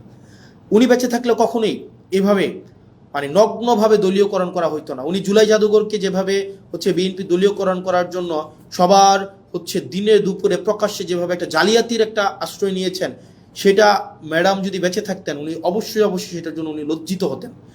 সার্বিকভাবে বিবেচনায় আপনি যদি দেখেন বিএনপির লাস্ট 2 মাসের মুভ এবং বিরোধী দল আকারে আমরা আমাদের এই সংসদে আমাদের কথা বলার সুযোগ না দেওয়ার যে বিষয়টা, আমাদেরকে শাহবাগ দেখানো হচ্ছে, যে অর্থাৎ আপনি যদি কথা বলতে চান আপনি শাহবাগে যান, শাহবাগে আপনি যা ইচ্ছা তা বলতে পারবেন, এটা পার্লামেন্ট, এখানে আপনি যা ইচ্ছা তা বলতে পারবেন না, এখানে শুধুমাত্র সেটাই বলা যাবে। আপনি বিরোধী দল, আপনি মাত্র এই কয়টা সিট নিয়ে আসছেন, আপনি আবার এত বেশি সময় পাবেন কেন? ভাই আপনি একজন 40 মিনিট ধরে উনি ক্লাস নিতে পারেন, সেখানে আমাদেরকে সময় দেওয়া হয় 2 মিনিট। রেকর্ডে আছে। আপনি যদি দেখেন, আমরা যখন একটা বিলের বিরুদ্ধে দাঁড়াইলাম, মানবাধিকার কমিশনের বিলের বিরুদ্ধে দাঁড়াইলাম, আমাকে সময় দেওয়া হলো যে মিস্টার আবদুল্লাহ আপনার সময় 2 মিনিট। আর এইটার রিভার্টাল যখন আসাদুজ্জামান সাহেব দিলেন, উনি 25 মিনিট প্লাস হচ্ছে উনি রিভার্টাল দিলেন। তার মানে উনার কোনো সময় মানে নাই, উনি যতক্ষণ ইচ্ছা কথা বলতে পারবেন। উনি দাঁড়াইলেই উনার মাইক অন করবেন, উনি সালাউদ্দিন সাহেব দাঁড়াইলেই ওনার মাইক অন হবে, এবং ওনার রেকর্ডের জন্য ওনারা সব কিছু বলতে পারেন। কিন্তু আমাদের রেকর্ডের জন্য আমাদের মাইক অন করা হয় না। আমরা 50 বার 20 বার শুরু থেকে যদি হাত তুলে রাখি, আমাদেরকে এই সময়টা দেওয়া হয় না। এটা নাকি সংসদের রেওয়াজ। তো সংসদের রেওয়াজ এবং সংসদের আইন আসলে কোনটা কি, সবগুলো হচ্ছে সরকার যেভাবে চাইবে সেটাই, যেটা অভ্যুত্থান পরবর্তী সময়ে যেটা আমাদের জন্য অপ্রত্যাশিত ছিল। প্রিয় বাংলাদেশবাসী, আমাদের কাছে মনে হয়েছে, আমার কাছে মনে হয়েছে আপনারা কিছু এক্সপ্লানেশন ডিজার্ভ করেন। কারণ দিন শেষে আমরা হচ্ছে দিন শেষে কোনো না কোনোভাবে আমরা বেনিফিটেড। আমরা যারা ক্ষমতায়, আমরা যারা চেয়ার পেয়েছি, আমরা যারা মন্ত্রী হয়েছি, আমরা যারা এমপি হয়েছি, আমরা কোনো না কোনোভাবে বেনিফিটেড। এটা নিঃসন্দেহে, এটা বলার কোনো সুযোগ নাই, আমরা বেনিফিটেড। কিন্তু যারা জীবন দিয়েছে, যারা আত্মত্যাগ করেছে, যারা রাস্তায় নেমে এসেছিল, যারা হচ্ছে জুলাইয়ে, আরেকটা ইম্পর্টেন্ট বিষয়, জুলাইয়ের কথা মনে হওয়াতে, খুবই পুর স্ক্রিপ্টেড একটা নাটক বিএনপি আপনারা হচ্ছে পার্লামেন্টে করছে, খুবই পুরলি স্ক্রিপ্টেড। সেটা হচ্ছে কি, ওনারা বলতেছে, বারবার বলতেছে ওরা জুলাই সনদের পক্ষে, মানে বারবার কিন্তু বলতেছে জুলাই সনদের পক্ষে, যে আমরা প্রত্যেকটা দাড়ি কমা সহ আমরা জুলাই সনদ বাস্তবায়ন করব। তো আমরা যখন বলতেছি যে জুলাই সনদের অর্ডারটা আপনাকে বাস্তবায়ন করতে হবে, তখন যেটা হইলো, ওনারা একদিন একটা নাটক সাজাইলো। ওনাদের পন্থী কিছু ছাত্রদল, যুবদল সহ অনেকে আছে যে তাদের এই অভ্যুত্থানে ফেসিবাদ বিরোধী প্রত্যেকটা রাজনৈতিক দল সমানভাবে অংশগ্রহণ করেছে। তাদের আত্মত্যাগ ছিল, তাদের দীর্ঘ লড়াই ছিল, তাদের দীর্ঘ হিস্ট্রি ছিল। তো ওনারা কি করলেন, কিছু সিলেক্টিভ আহতকে, কিছু সিলেক্টিভ, একদম সিলেক্টিভ কিছু আহতকে বিরোধী দলীয় যেই গ্যালারিটা আছে সেই গ্যালারিটাতে এনে বসাইলো, এবং ওনাদেরকে বলে দেওয়া হলো, পরবর্তীতে ওনাদের মধ্যে অনেকগুলো আহত আমাদের কাছে আসছে যে ভাই আমরা তো বুঝি নাই যে আসলে আমাদেরকে কি কারণে নিয়ে আসা হয়েছে। আমাদেরকে জাস্ট বলা হয়েছে আপনাদেরকে গাদ্দার বলার জন্য, এবং আপনাদেরকে যেন আমরা বেশিং করি, আপনাদেরকে যেন আমরা হচ্ছে ওখান থেকে আপনাদেরকে বেশিং করি, এবং আপনাদের বিরুদ্ধে যেন আমরা স্লোগান দিই। এই স্ক্রিপ্টটা বিএনপির জন্য, মানে শুনেন, আপনারা বিএনপির যারা আছেন 217 জন এমপি আছেন, ইট ডাজন্ট ম্যাটার, আপনারা হচ্ছেন সরকারে আছেন, ইট ডাজন্ট ম্যাটার। মানে ধরেন কি করতে পারবেন, ম্যাক্সিমাম গুম করে ফেলতে পারবেন, উঠাই নিয়ে যেতে পারবেন বাসা থেকে, এই জার্নিটা এখানে থামাই দিতে পারবেন, সো হোয়াট ভাই। মানে মানে জীবনে তো ধরেন আপনার মানুষের সাথে যদি কানেক্টেড থাকি, মানুষ যদি আস্থা রাখে, বিশ্বাস রাখে, এর থেকে বড় প্রাপ্তির আর কিছুই নাই। আপনারা ওই দিন যে স্ক্রিপ্টটা সাজাইলেন, আপনারা যে নাটকটা সেদিন সংসদে করলেন, এবং আমরা দেখলাম মাননীয় প্রধানমন্ত্রী প্রত্যেক আহতের সাথে একজন একজন করে কথা বললেন। কথা বলে আসার পরে ওই আহতরা ওই গ্যালারি থেকে আমাদেরকে বিভিন্নভাবে, ওখানে আপনারা দেখলেন এটা সিন ক্রিয়েট করা হয়েছে, এবং ওনারা আমাদেরকে বিভিন্নভাবে গালাগালি দিলেন। ওনারা বললেন আমরা জুলাই সনদ চাই, আমরা জুলাই সনদ চাই, বিএনপি যেভাবে চাই আমরা সেভাবে চাই। তো আমরা জিজ্ঞেস করলাম বিএনপি কিভাবে চাই বলেন তো? ওনারা বললেন না বিএনপি যেভাবে চাই আমরা সেভাবে চাই। আমি বললাম তো বলেন না বিএনপি কিভাবে চায়। কয় না আমরা এত কিছু বুঝি না, বিএনপি যেভাবে জুলাই সনদ চাই আমরা সেভাবে চাই। এর মাঝখানে 3-4 জন আছে আমাদের কাছে এসে বললো যে ভাই আমরা খুবই দুঃখিত, আমরা আপনাদের সাথে এইভাবে আচরণ করার কারণে, কিন্তু আমাদেরকে এইভাবেই বলা হয়েছে, আমাদেরকে বলা হয়েছে আমরা যেন আপনাদের বিরুদ্ধে স্লোগান দেই, আমরা যেন আপনাদেরকে হচ্ছে ওখানে অপমান করি, আমরা যেন আপনাদের বিরুদ্ধে এই ধরনের কথাগুলো বলি। মানে it's very unfortunate mister Tarique Zia, honourable prime minister Tarique Zia, it's very unfortunate আপনি পার্লামেন্টে থাকা অবস্থায় এই ধরনের একটা নাটক করা হবে এবং এটার ডিরেকশন আপনি দিবেন। মানে আমি জানি এটা স্ক্রিপ্ট রাইটার কে ছিল, এটার কোরিওগ্রাফার কে ছিল, এটার হচ্ছে ডিরেক্টর কে ছিল আমি জানি না, কিন্তু আমি এটা বিশ্বাস করতে স্টিল চাই না যে এখানে এখানে কোনো ধরনের আপনি ব্যক্তিগতভাবে এখানে এটার পৃষ্ঠপোষকতা করেছেন, এটা আমি বিশ্বাস করতে চাই না। কিন্তু এটা যদি হয়ে থাকে এটা ভেরি আনফর্চুনেট, এটা আপনার জন্য একটা ডিসক্রেডিট। কারণ আপনি এই ধরনের একটা মানে সংসদে যারা মানে বিএনপি পন্থী জুলাই, জামাতপন্থী জুলাই যুদ্ধে এইভাবে ক্লাসিফিকেশন করবেন এবং তাদেরকে দিয়ে প্রেস কনফারেন্স করিয়ে আমাদের বিরুদ্ধে কথা বলাবেন, এবং তারা পরবর্তীতে এসে তারা বুঝবে, তারা স্বীকার করবে যে তাদেরকে ব্যবহার করা হয়েছিল, এর থেকে দুঃখজনক mister Tarique Zia honourable prime minister কিছু হইতে পারে না। এবং এটা আপনার জন্য খুবই ডিসগ্রেস, আপনার জন্য ডিসগ্রেস। আমি একজন পলিটিশিয়ান, আমি হচ্ছে একই সংসদে বসি, এবং আমার কাছে মনে হয়েছে লাস্ট 1 মাসের অ্যাক্টিভিটিতে আমাকে অবশ্যই কথা বলতে হবে। এবং আপনারা যেই কাজটা করেছেন, আমি জানি না কে এটার স্ক্রিপ্ট রাইটার ছিল, কে এটার ডিরেক্টর ছিল, এটা যদি আপনারা করে থাকেন, এই যে জুলাই যোদ্ধাদের মধ্যে যেই বিভাজন আপনারা করলেন এবং তাদেরকে যেভাবে রাজনৈতিক টুল হিসাবে আপনারা ব্যবহার করলেন, এটা আপনার জন্য এটাতে আপনার লজ্জিত হওয়া উচিত। এবং আমি বিশ্বাস করতে চাই আপনি এই ক্ষেত্রে কোনো ধরনের আপনার নিজস্ব কনসেন্ট ছিল না। আর আপনাকে যারা বুঝিয়েছে, এই স্ক্রিপ্ট রাইটার যারা ছিল, ডিরেক্টর যারা ছিল, তারা আপনাকে বিপদে ফেলবে। প্রিয় দেশবাসী, আমাদের দেশ যেদিকে যাচ্ছে, আমাদের বাংলাদেশ যে পথে হাঁটছে, আমরা যেদিকে যাচ্ছি, কোনো ইতিবাচক বার্তা আমাদেরকে দিচ্ছে না। আমাদের যারা আত্মত্যাগ দিয়েছিল, তারা যে কারণে আত্মত্যাগ করেছিল, রাষ্ট্রের স্ট্রাকচারাল রিফরমেশনের জন্য। কিন্তু দিন শেষে রাষ্ট্রের স্ট্রাকচারাল রিফরমেশন তো হচ্ছে না, আমরা সেটা পারছি না, এটা আমাদের ফেলিওর, আমরা বারবার বলে যাচ্ছি। এবং বিএনপি থেকে প্রত্যাশা আরও বেশি ছিল। তবে থ্যাংক ইউ বিএনপি, আপনারা এই রং মুভগুলো নিচ্ছেন এবং জনগণ আপনাদেরকে কিভাবে দেখে আপনারা মানুষের কাছে যান। এবং আপনারা যে মনে রাখবেন, বয়স আমার মাত্র 27 বছর 7 মাস, ছোট মুখে অনেক বড় কথা বলছি। আপনারা সংখ্যাগরিষ্ঠতার যে একটা আত্মতুষ্টিতে আপনারা ভুগছেন, আত্মবিশ্বাসী হওয়াটা ভালো, কিন্তু আত্মতুষ্ট আপনারা যেভাবে হচ্ছেন যে আপনারা যা ইচ্ছা তা করতে পারবেন এই সংখ্যাগরিষ্ঠতার 2/3 মেজরিটির এই বড়াই দিয়ে, মনে রাখবেন সংখ্যাগরিষ্ঠতা কখনোই ভালো কিছু নিয়ে আসে নাই। আপনার 96-তে, আপনার 91-তে সংখ্যাগরিষ্ঠতা ছিল, আর at the end of the day রাষ্ট্রের সংকটের দিকে আপনারা নিয়ে গিয়েছিলেন। 2001-এ যখন আপনারা সরকার গঠন করলেন, তখন আপনারা সংকটের দিকে নিয়ে গিয়েছেন। রাষ্ট্র, সরকার, জনগণ আপনাদেরকে সুযোগ দিয়েছিল আপনারা আবার ইতিহাসের ইতিবাচক একটা অংশের পার্ট হওয়ার, কিন্তু দুঃখজনক বিষয় আপনারা সেটা হন নাই। এবং আমাদের অনেক এমপিও আছে, বিএনপির মন্ত্রীদেরকে আসলে রাগাইতে চায় না, মনে করে যে এলাকার বাজেট টাজেট বন্ধ করে দিবে, উন্নয়ন কার্যক্রম বন্ধ করে দিবে, তাদের সাথে আসলে সম্পর্ক নষ্ট করে কী লাভ, আবার সম্পর্ক ভালো রেখেও কী লাভ। যেটা সত্য সেটা বলতে হবে। আমার এলাকার বাজেট বন্ধ করে দিবেন, দেন। আমার এলাকার উন্নয়ন কার্যক্রম বন্ধ করে দিবেন, দেন। পুলিশ আমাকে সহায়তা না করার জন্য আপনারা ফোন দিয়ে বলে দিবেন পুলিশ যেন আমাকে সহায়তা না করে, দেন। আপনি এডমিনকে, প্রশাসনকে বলে দিবেন হাসনাতের এলাকায় হাসনাতকে সহায়তা করিয়েন না, দেন, সমস্যা নাই। দিন শেষে আমি এটা বিশ্বাস করি, বাংলাদেশের জনগণ আমাদের পক্ষে আছে, দেবিদ্বারবাসী আমার পক্ষে আছে। এবং আমার বরাদ্দ বন্ধ করে দেওয়া, আমার এলাকার পুলিশকে আপনারা ফোন দিয়ে বলে দিবেন আমাকে যেন হেল্প না করে, কোনো সমস্যা নেই। আপনি ধরেন এটা যদি মনে করেন আপনার এই ক্ষমতাটা স্থায়ী, এটা সবসময় থেকে যাবে, এটা এটা মানে এটা কোনোভাবেই সম্ভব না। মানে আপনারা আমাকে অসহযোগিতা করেন, ওয়েলকাম। দেবিদ্বারবাসী জানে, দেবিদ্বারবাসী এমনি 17 বছর ধরে বঞ্চিত ছিল, হয়তো আর কিছুদিন থাকবে। আপনারা আমার হয়তো উন্নয়ন কার্যক্রম আটকাই দিবেন, আমার বিভিন্ন কাজ আটকাই দিবেন, পুলিশ হয়তো আমাকে অসহযোগিতা করবে, অ্যাডমিনিস্ট্রেশন আমাকে হয়তো অসহযোগিতা করবে, কিন্তু সত্য বলা থেকে আমাকে বিরত রাখতে পারবে না। সংসদে চেয়ার তো কি হয়েছে, কি হয়েছে ভাই? একটা লাইফে, একটা জীবনে 2টা ডাল ভাত খাই বেঁচে থাকলেই তো হয়েছে, এর বেশি তো কোনো কিছু দরকার নাই।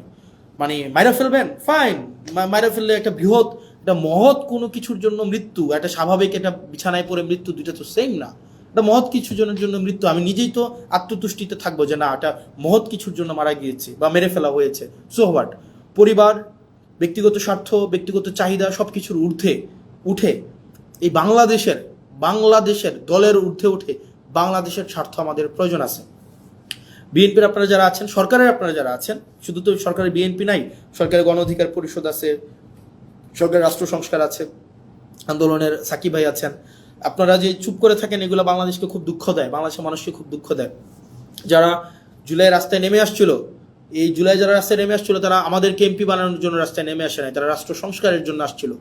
দুঃখজনক বিষয়, আপনারা কার প্ররোচনায়, কার কথায় বা কিভাবে আপনারা একটা ব্যাকওয়ার্ড মুভ নিয়েছেন, সেটা আমাদেরকে অনেক বেশি আমাদেরকে কষ্ট দেয়।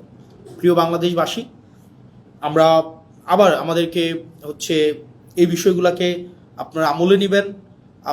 আমাদের যে প্রয়োজন, রাষ্ট্রের কাঠামোগত যে পরিবর্তনগুলো, আমাদের রাষ্ট্রের কাঠামোগত পরিবর্তনগুলোকে আমাদের অবশ্যই নিয়ে আসতে হবে। নো ম্যাটার হোয়াট, কে বাধা দিচ্ছে, কিভাবে বাধা দিচ্ছে, আমাদেরকে রাষ্ট্র কাঠামোর পরিবর্তন না হওয়া পর্যন্ত আমাদেরকে আমাদের এই লড়াই চালাই যেতে হবে। কিন্তু অত্যন্ত দুঃখজনক বিষয়, দেখেন, এটা আমাদের জন্য খুবই দুঃখজনক। আন্দোলনের সময় দেখা যায় নিম্নবর্ণের মানুষগুলা, নিম্নবর্গের রাজনৈতিক কর্মীরা রাস্তায় এসে জীবন দেয়, ব্যবসায়ীরা তখন এসে টাকা পয়সা দেয়। আন্দোলনের পরে দেখা যায় হচ্ছে রাজনীতিবিদরা আবার ব্যবসায়ীদের সাথে হাত মিলায়, রাজনীতিবিদরা তাদের পদ পদবি পায়, যেমন আমরা পেয়েছি। আমি নিজেকে সেখান থেকে আলাদা করছি না, কিন্তু দিন শেষে জনগণ কিছুই পায় না। মানে আমরা জনগণের জন্য আসলে কি করতেছি? সবগুলা করতেছি দলের জন্য, সবগুলা করতেছি ব্যক্তির জন্য, সবগুলা করতেছি নিজের জন্য। মানে এই পিপলটা কোথায়? পিপল তো আমাদের মধ্যে নাই, মানে আমাদের মধ্যে তো পিপল নাই। মানে আমরা জনগণের জন্য তো কিছু করতেছি না। যারা কোনো কিছু না পাওয়ার জন্য রাস্তায় নেমে আসছিল, যে এই ছেলেটা, আপনাদের মনে আছে জুলাইতে একটা ছেলে মাথার মধ্যে একটা কড়াই বেঁধে পিছনে এইচএসসির এডমিট কার্ডটা বেঁধে রাস্তায় নেমে আসছিল, এই পোলাপানগুলো কেন আসছিল রাস্তায় বলেন তো? যে মেয়েটা একটা আপনার হচ্ছে ক্রিকেট ব্যাট হচ্ছে কাঁধে কাঁধ ভেঙে স্কুল ব্যাগে নিয়ে যাচ্ছিল তার ভাইকে মেরে ফেলতেছে বলে, বা হচ্ছে রাষ্ট্র কাঠামোর এই যে নষ্ট হয়ে গেছে বলে, ওই মেয়েগুলা কি পাইছে? তাদের কাছে আসলে আমরা কি জবাব দিব? যে মায়েরা রাস্তার মধ্যে নেমে আসছিল, তাদের কাছে আসলে আমরা কি জবাব দিব? আমি খুব দুঃখ পাই এই সংসদ, যে সংসদে ইলিয়াস আলীর ওয়াইফ বসে আছে, যে সংসদে হুম্মাম কাদের বসে আছে, যে সংসদে আরমান বসে আছে, সেই সংসদে আপনার গুম অধ্যাদেশ বাতিল করে দেয়, সেই সংসদে মানবাধিকার কমিশন বাতিল করে দেয়। আমরা কিচ্ছু করতে পারলাম না। যেই সংসদে প্রত্যেকটা মানুষ সাফারার, সেই সংসদে আজকে এই সাফারারগুলাই অনেকটা অপ্রেশরের ভূমিকায় অবতীর্ণ হতে যাচ্ছে। আমি বিশ্বাস করতে চাই না এটা। তো দিন শেষে আসলে জনগণ কিছুই পায় নাই, জনগণ সবসময় টুল হিসাবে ব্যবহার করা হয়। তাদেরকে কাজে লাগাইয়া যারা ক্ষমতায় থাকে তাদের ক্ষমতাকে ইলাস্ট্রেট করতে চায়। তো প্রিয় বাংলাদেশবাসী, আমরা আমরা আমরা সরি, আমরা পারছি না। তবে এর মানে এই না যে আমরা হাল ছেড়ে দিব। আমরা আমাদের শেষটা দিয়ে, আমরা আমাদের জায়গা থেকে আমাদের চূড়ান্ত ত্যাগ যদি করতে হয়, সেই ত্যাগের বিনিময় হইল আমাদের এই স্ট্রাকচারাল রিফরমেশনগুলোতে আমরা কোনোভাবেই কম্প্রোমাইজ করব না।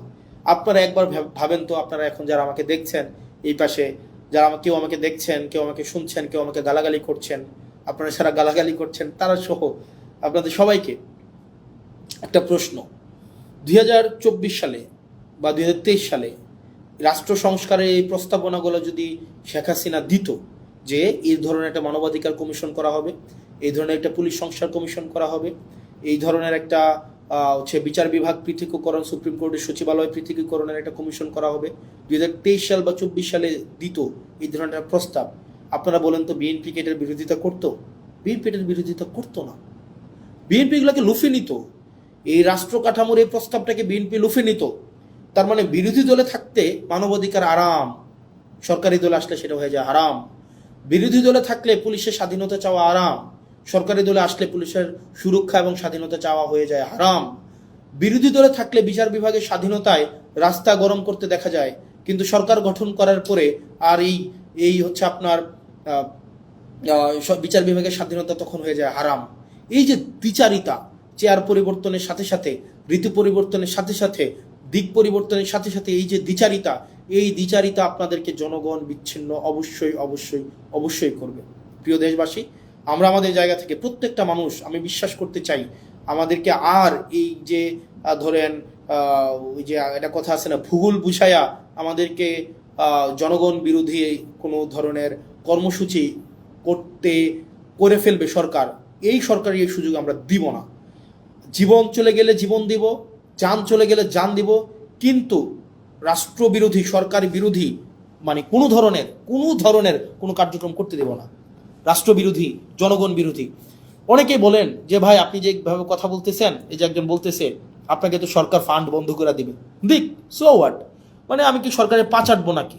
মানে মন্ত্রীর সাথে সম্পর্ক রাখবো একটা অনিচ্ছ সুবিধা পাওয়ার জন্য, সংসদে দাঁড়ায় একটা ন্যায় কথা বলা থেকে বিরত রাখবো নাকি? ভাই মানে আমার জবাবদিহিতা হচ্ছে মানুষের কাছে, মন্ত্রীর কাছে না। মন্ত্রী এই বছর আছে, আরেক বছর থাকবে না, এই টার্ম আছে, আরেক টার্ম থাকবে না, কিন্তু জনগণ সবসময় থাকবে। সুতরাং যদি আপনি আমাকে বলেন যে সত্য বলা থেকে বিরত রাখার জন্য, শুধুমাত্র বরাদ্দ পাওয়ার জন্য, ফান্ড পাওয়ার জন্য, সত্য বলার থেকে বিরত রাখার জন্য আমি যদি এখনই এই কম্প্রোমাইজ করি, পরবর্তীতে আরও বড় কিছু পাওয়ার জন্য আমি বিভিন্নভাবে আমার জীবনটা কম্প্রোমাইজের মধ্য দিয়েই যাবে।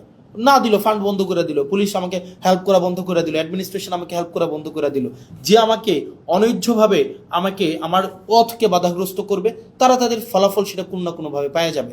মানে এটা এটা এটা এটা এটা মানে আমি ন্যাচারে বিশ্বাস করি, আমি ন্যাচারাল জাস্টিসে বিশ্বাস করি, সেটা কোনো না কোনোভাবে পেয়ে যাবে। এটা এটা কিচ্ছু আসে যায় না আমার।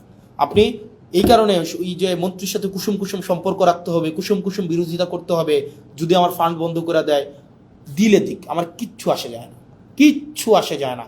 কিন্তু যেটা সত্য, সত্যটাই আমাকে বলতে হবে, যেটা মিথ্যা, মিথ্যাটা আমাকে প্রকাশ করতে হবে। এর মাঝখানে কোনো ধরনের পার্থক্য রাখা যাবে না।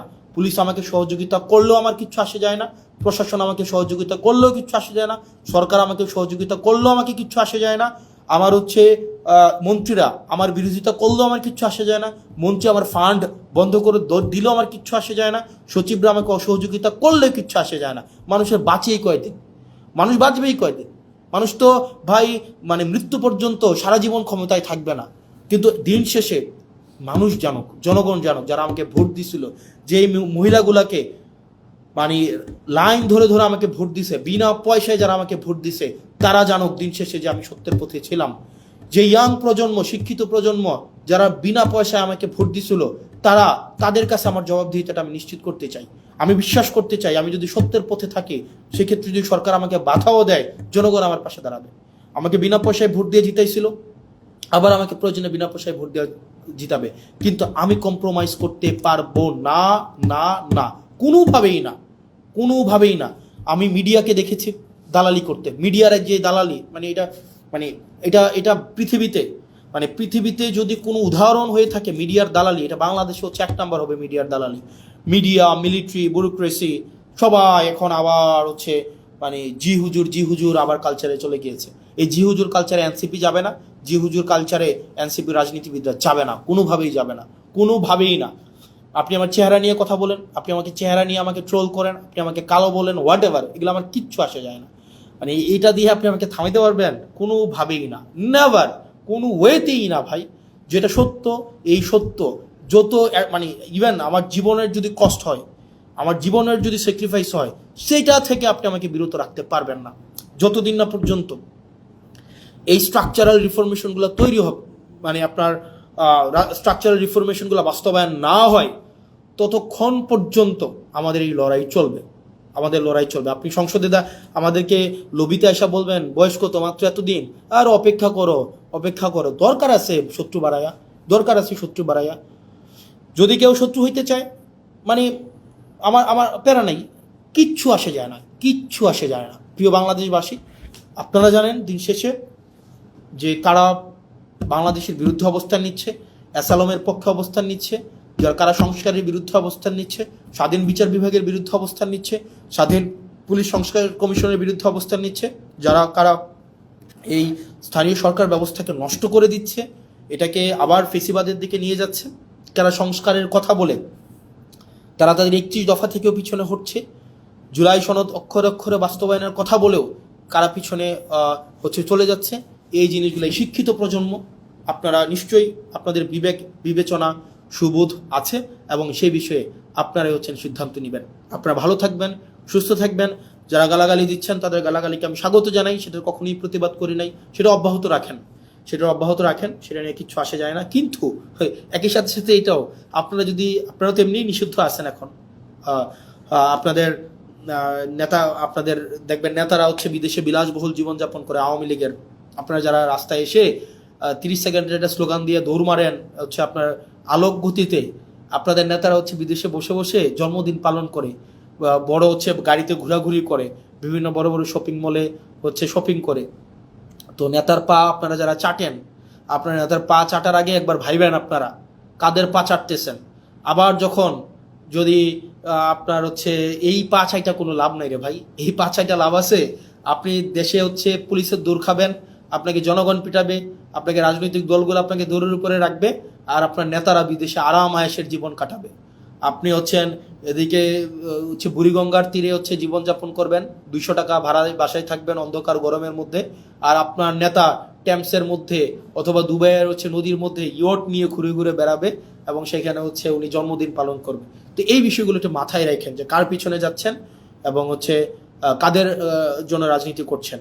আর আপনারা যারা অনেকে আছেন নেতার পা চাটেন, নেতার পিছনে পিছনে নেতার পা চেটে জীবনটাকে ধ্বংস করে দিচ্ছেন, এখন নেতার পা চাটতেছেন, কিছুদিন পরে নেতার ছেলের পা চাটতে হবে। এখন পা চাটতেছেন নেতার পা, নেতার পা চেটে কোনো লাভ হয় নাই, এরপরে চাটবেন নেতার ছেলে। নেতার ছেলে সবসময় নেতাই হবে। আর দিন শেষে আপনারা যারা চাটার উপরে থাকেন, চাটাচাটি যাদের হচ্ছে কর্ম, চাটাচাটি যাদের হচ্ছে জীবিকা, চাটাচাটি ছাড়া যাদের মনস্তত্ত্বের মধ্যে স্বাধীনতা নাই, যারা মানসিকভাবে স্বাধীন না, যারা মানসিকভাবে হচ্ছে মানে চাটামিকে যারা জীবিকা হিসেবে নিয়েছেন, দিন শেষে আপনাদের চাটতেই হবে। এখন কিছু আগে চেটেছেন নেতার বাবাকে, এখন চাটতেছেন নেতাকে, কিছুদিন পরে চাটবেন নেতার ছেলেকে। এটাই হচ্ছে আপনাদের নিয়তি। যদি এটা না করতে চান, স্বনির্ভর হতে চান, সত্যকে সত্য বলতে চান, মিথ্যাকে প্রকাশ করতে চান, তাহলে এইসব চাটাচাটি বাদ দেন। দল আপনাকে ভাত দিবে না। আপনার ঘরে যদি ওষুধ না থাকে, আপনার মায়ের যদি ওষুধ না থাকে, নেতা এসে সে ওষুধ কিনে দিয়ে যাবে না। দিন শেষে আপনি করবেন গুলিস্তানে মার্কেট, আর নেতা যাবে দুবাই মার্কেট করতে। আপনি ছুটিতে যাবেন হচ্ছে ওই যে চানখারপুল, আপনার নেতায় যাবে লিভারপুল। তো সেই জায়গা থেকে এই নেতার পা চাটাচিটি করে লাভ নাই। এই পা চাটাচিটিটা বন্ধ করেন। নেতা যাই করে সবই যে ঠিক করে, ব্যাপারটা এমন না। নেতাকে নির্মোহভাবে ক্রিটিক্যালি নেতাকে অবজার্ভ করেন, ক্রিটিক্যালি নেতাকে ক্রিটিক করেন, এবং নেতাকে আপনি সব কিছুর ঊর্ধ্বে রাখার যে এক ধরনের আমাদের মনস্তত্ত্ব তৈরি হয়েছে, সেটা থেকে নিজেরা নিষ্কৃতি পান। আপনারা ভালো থাকেন, সুস্থ থাকেন, এবং আপনাদের সাথে দেখা হবে যতদিন পর্যন্ত আপনাদের সমর্থন আমাদের সাথে আছে, আপনাদের প্রত্যাশা আমাদেরকে ঘিরে তৈরি হচ্ছে, যতদিন পর্যন্ত সেটা থাকবে, আপনাদের জন্য আমরা কথা বলে যাব। আপনারা ভালো থাকেন। আসসালামু আলাইকুম রহমতুল্লাহি ওয়া বারাকাতুহু।